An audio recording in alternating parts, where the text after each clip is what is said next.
اللهم صل على محمد وعلى آل محمد كما صليت على إبراهيم وعلى آل إبراهيم إنك حميد مجيد. اللهم بارك على محمد وعلى آل محمد كما باركت على إبراهيم وعلى آل إبراهيم إنك حميد مجيد. تمام دیکھنے اور سننے والوں کو السلام علیکم۔ ویڈیو کی طرف جانے سے پہلے آپ سے گزارش کرتے ہیں کہ اگر آپ نے ہمارے چینل کو سبسکرائب نہیں کیا برائے کرم اس کو سبسکرائب کر لیں اور ساتھ ہی گھنٹی والے بٹن کو دبائیں تاکہ ہماری ہر نیو ویڈیو کی نوٹیفیکیشن آپ کو بروقت اور آسانی سے مل سکے۔ نبوی دور میں بیت اللہ کی پہلی تعمیر۔ آپ صلی اللہ علیہ وآلہ وسلم کی عمر 35 سال ہوئی تو مکہ میں زبردست سیلاب آیا۔ قریش نے سیلاب سے محفوظ رہنے کے لیے ایک بند بنا رکھا تھا، مگر یہ سیلاب اس قدر زبردست تھا کہ بند توڑ کر کعبے میں داخل ہو گیا۔ پانی کے زبردست ریلے اور پانی کے اندر جمع ہونے کی وجہ سے کعبے کی دیواروں میں شگاف پڑ گئے۔ اس سے پہلے ایک مرتبہ یہ دیواریں آگ لگ جانے کی وجہ سے کمزور ہو چکی تھیں، اور یہ واقعہ اس طرح ہوا تھا کہ ایک مرتبہ کوئی عورت کعبے کو دھونی دے رہی تھی کہ اس آگ میں سے ایک چنگاری اوڑ کر کعبے کے پردوں تک پہنچ گئی۔ اس سے پردوں کو آگ لگ گئی اور دیواریں تک جل گئیں۔ اس طرح دیواریں بہت کمزور ہو گئی تھیں۔ یہی وجہ تھی کہ سیلاب نے ان کو بھی کمزور دیواروں میں شگاف کر دیے۔ سیدنا ابراہیم علیہ السلام نے کعبے کی جو دیواریں اٹھائی تھیں وہ 9 گز اونچی تھیں۔ ان پر چھت نہیں تھی۔ لوگ کعبے کے لیے نذرانے وغیرہ لاتے تھے۔ یہ نذرانے کپڑے اور خوشبوئیں وغیرہ ہوتی تھیں۔ کعبے کے اندر جو کنواں تھا یہ سب نذرانے اس کنویں میں ڈال دیے جاتے تھے۔ کنواں اندرونی حصے میں دائیں طرف تھا۔ اس کو کعبے کا خزانہ کہا جاتا تھا۔ کعبے کے خزانے کو ایک مرتبہ ایک چور نے چرانے کی کوشش کی۔ چور کنویں میں ہی مر گیا۔ اس کے بعد اللہ تعالیٰ نے اس کی حفاظت کے لیے ایک سانپ کو مقرر کر دیا۔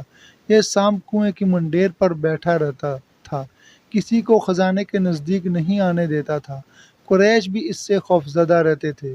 اب جب کہ کعبے کی دیواروں میں شگاف پڑ گئے اور نئے سرے سے اس کی تعمیر کا مسئلہ پیش آیا تو اللہ تعالیٰ نے ایک پرندے کو بھیجا، وہ اس سانپ کو اٹھا لے گیا۔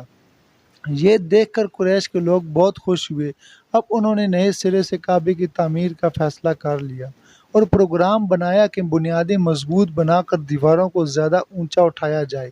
اس طرح دروازے کو بھی اونچا کر دیا جائے گا تاکہ کعبے میں کوئی داخل نہ ہو، صرف وہی شخص داخل ہو جسے وہ اجازت دیں۔ اب انہوں نے پتھر جمع کیے۔ ہر قبیلہ اپنے حصے کے پتھر الگ جمع کر رہا تھا۔ چندہ بھی جمع کیا گیا۔ چندے میں انہوں نے پاک کمائی دی، ناپاک کمائی نہیں دی۔ مثلاً طوائفوں کی آمدنی، سود کی کمائی، دوسروں کا مال غصب کر کے حاصل کی گئی دولت چندے میں نہیں دی، اور پاک کمائی انہوں نے بلا وجہ نہیں دی تھی۔ ایک خاص واقعہ پیش آیا تھا جس سے وہ اس نتیجے پر پہنچے تھے کہ اس کام میں صرف پاک کمائی لگائی جائے گی۔ وہ واقعہ یوں تھا۔ ایک قریشی سردار ابو وہب عبرو بن عابد نے جب یہ کام شروع کرنے کے لیے ایک پتھر اٹھایا تو پتھر اس کے ہاتھ سے نکل کر پھر اسی جگہ پہنچ گیا جہاں سے اسے اٹھایا گیا تھا۔ اس پر قریشی حیران و پریشان ہوئے۔ آخر خود وہب کھڑا ہوا اور بولا، اے گروہ قریش، کعبہ کی بنیادوں میں سوائے پاک مال کے کوئی دوسرا مال شامل مت کرنا۔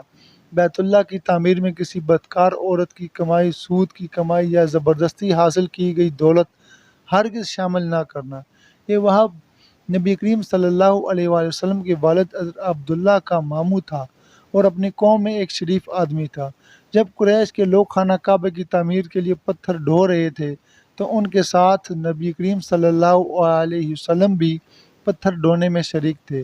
آپ پتھر اپنی گردن پر رکھ کر لا رہے تھے۔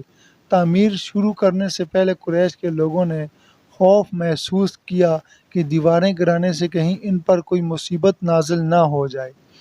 آخر ایک سردار ولید بن مغیرہ نے کہا، کعبے کی دیواریں گرانے سے تمہارا ارادہ اصلاح اور مرمت کا ہے، یا اس کو خراب کرنے کا؟ جواب میں لوگوں نے کہا ظاہر ہے ہم تو مرمت اور اصلاح چاہتے ہیں۔ یہ سن کر ولید نے کہا تب پھر سمجھ لو اللہ تعالیٰ اصلاح کرنے والوں کو برباد نہیں کرتا۔ پھر ولید ہی نے گرانے کے کام کی ابتدا کی، لیکن اس نے بھی صرف ایک حصہ ہی گرایا تاکہ معلوم ہو جائے کہ ان پر کوئی تباہی تو نہیں آتی۔ جب وہ رات خیریت سے گزر گئی تب دوسرے دن سب لوگ اس کے ساتھ شریک ہو گئے اور پوری عمارت گرا دی، یہاں تک کہ اس کی بنیادیں تک پہنچ گئے۔ یہ بنیاد ابراہیم علیہ السلام کے ہاتھ کی رکھی ہوئی تھی۔ حضرت ابراہیم علیہ السلام نے بنیادوں میں سبز رنگ کے پتھر رکھے تھے۔ یہ پتھر اونٹ کے کوان کی طرح کے تھے اور ایک دوسرے سے جڑے ہوئے تھے۔ ان لوگوں کے لیے ان کو توڑنا بہت مشکل کام ثابت ہوا۔ دائیں کونے کے نیچے سے قریش کو ایک تحریر ملی۔ وہ تحریر سریانی زبان میں لکھی ہوئی تھی۔ انہیں سریانی زبان نہیں آتی تھی۔ آخر ایک یہودی کو تلاش کر کے لایا گیا۔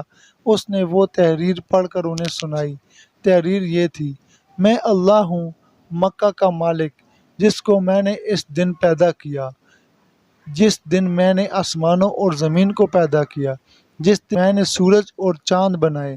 میں نے اس کو یعنی مکہ کو 7 فرشتوں کے ذریعے گھیر دیا ہے۔ اس کی عظمت اس وقت تک ختم نہیں ہوگی جب تک کہ اس کے دونوں طرف پہاڑ موجود ہیں۔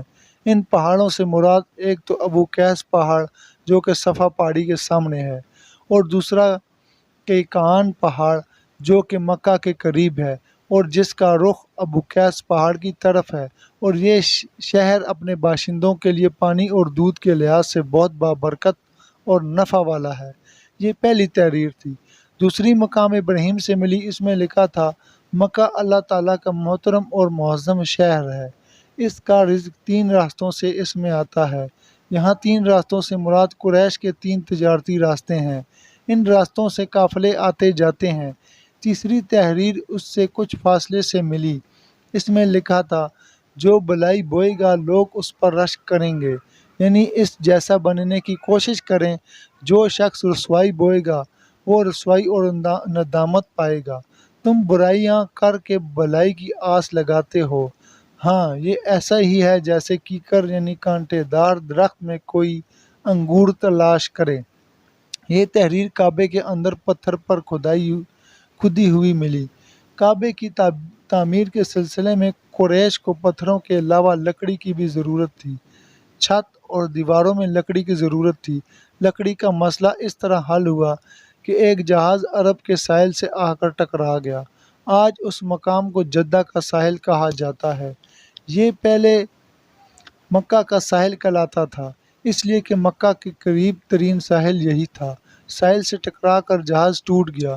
وہ جہاز کسی رومی تاجر کا تھا۔ اس جہاز میں شاہ روم کے لیے سنگ مرمر، لکڑی اور لوہے کا سامان لے جایا جا رہا تھا۔ قریش کو اس جہاز کے بارے میں پتہ چلا تو یہ لوگ وہاں پہنچے اور ان لوگوں سے لکڑی خرید لی۔ اس طرح چھت کی تعمیر میں اس لکڑی کو استعمال کیا گیا۔ آخر خانہ کعبہ کی تعمیر کا کام حجر اسود تک پہنچ گیا۔ اب یہاں ایک نیا مسئلہ پیدا ہو گیا۔ سوال یہ پیدا ہوا کہ حجر اسود کون اٹھا کر اس کی جگہ پر رکھے گا؟ ہر قبیلہ یہ فضیلت خود حاصل کرنا چاہتا تھا۔ یہ جھگڑا اس حد تک بڑھا کہ مرنے مارنے تک نوبت آ گئی۔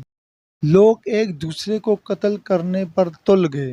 قبیلہ عبدالدار نے تو قبیلہ عدی کے ساتھ مل کر ایک برتن میں خون بھرا اور اس میں اپنے ہاتھ ڈبو کر کہا: حجر اسود ہم رکھیں گے۔ اسی طرح دوسرے قبیلے بھی اڑ گئے اور تلواریں نیاموں سے